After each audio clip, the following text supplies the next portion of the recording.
Good morning, RJ Baxter here, your out-of-the-box lender with your mortgage planning tip of the week. This week I wanted to talk about how to calculate the basis when your clients are selling a property. So the basis is simply the original acquisition cost plus the closing cost when they purchased that property, plus any home improvements that they made in the property. Now these home improvements, they have to substantially improve the property. In other words, they have to be doing something that increases the value of the property, like an addition, putting a deck on, doing a remodel, something like that. Now, there are gray areas. I just had a great discussion on this with some financial planners that were at one of my classes.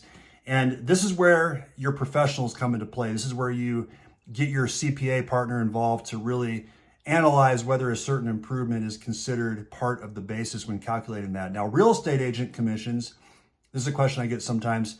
That's not part of your basis. That's subtracted from the proceeds of the sale when you're calculating the capital gain on that property sale. So I hope that helps you out with understanding the basis when your clients sell a property. Give me a call if you have any mortgage planning related questions. Appreciate you watching. Have a great weekend.